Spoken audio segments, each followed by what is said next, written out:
Le sous-secteur de l'enseignement supérieur privé occupe aujourd'hui une place essentielle dans l'écosystème de l'enseignement supérieur. Je rappelle que 31% de nos étudiants sont inscrits dans le privé. Et ce sous-secteur contribue de manière significative à l'élargissement de l'offre de formation et de la carte universitaire, à l'absorption de la demande croissante d'accès à l'enseignement supérieur et à la diversification des filières professionnelles. L'État du Sénégal croit en votre contribution importante à la formation d'un capital humain de qualité. En effet, la vision Sénégal 2050 ambitionne de bâtir une économie souveraine, juste et prospère, adossée à un capital humain de qualité et plaçant le secteur privé au cœur du développement. Pour l'enseignement supérieur, cela implique de réinventer le modèle avec vous pour garantir l'employabilité, la digitalisation, la qualité et la spécialisation soutenues par des partenariats publics-privés, transformant le capital humain en moteur de croissance pour l'adaptation des formations aux besoins du marché.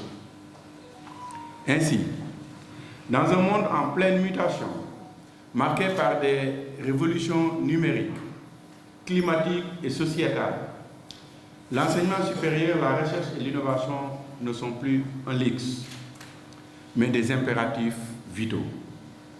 Il forge les compétences de demain, stimule l'innovation et propulse notre nation vers le développement économique et social.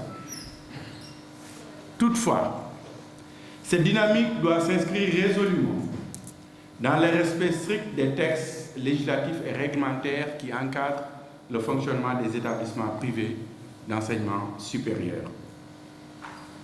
La présente rencontre s'inscrit précisément dans cette perspective.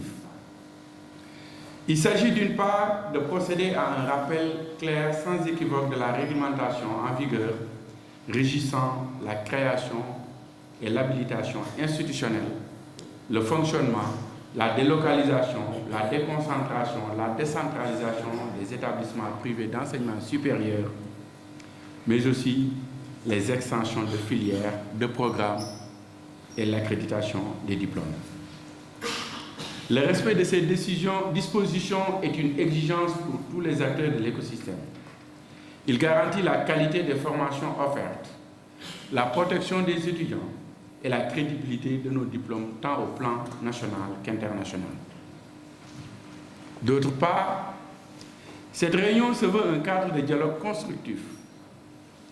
Nous ne sommes pas réunis dans une logique de confrontation, mais dans une démarche de partenariat renforcé entre l'État et les établissements privés d'enseignement supérieur.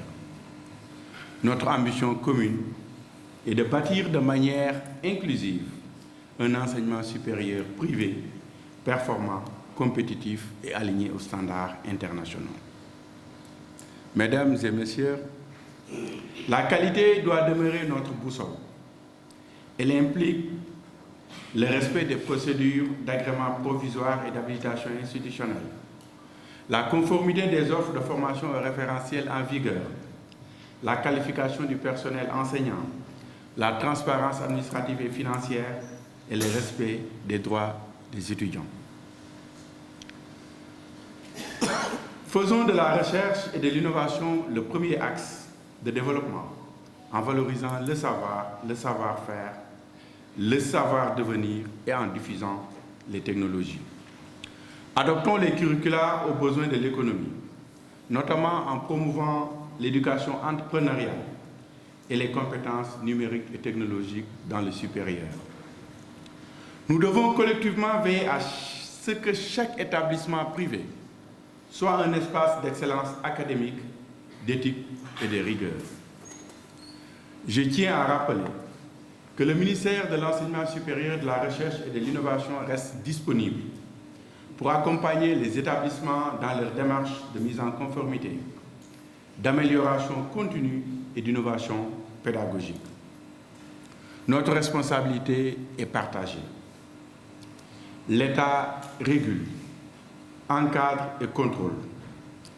Le secteur privé investit, innove et complète l'offre publique. Ensemble, nous devons garantir aux jeunes Sénégalais une formation de qualité, adaptée aux besoins du marché du travail et aux priorités de développement de notre pays. Ensemble, identifions les axes d'amélioration pour un secteur encore plus dynamique par l'alignement sur les normes pédagogiques, le respect des normes réglementaires, la transparence administrative et une gestion financière optimale. Mesdames et messieurs, je vous invite donc à participer activement aux échanges qui suivront pour établir une feuille de route qui nous servira de vade-mecum pour cette année. Vos contributions sont attendues et seront prises en compte dans la dynamique d'amélioration continue du sous-secteur. J'ose espérer qu'au sortir de cette réunion annuelle, nous pourrons accomplir main dans la main des partenariats innovants et féconds avec la mise en place d'un cadre de concertation institutionnelle comme espace d'écoute mutuelle. Ce cadre de concertation permanent sera l'espace idéal pour copiloter cette transformation, protégeant les étudiants et les parents, tout en dynamisant le secteur privé comme levier d'industrialisation et de leadership africain pour un développement endogène. En réaffirmant notre volonté commune de consolider un partenariat fort, transparent et responsable, je déclare ouverte cette deuxième édition de la réunion annuelle de partage d'informations entre les établissements privés d'enseignement supérieur et le ministère de l'Enseignement supérieur, de la Recherche et de l'Innovation.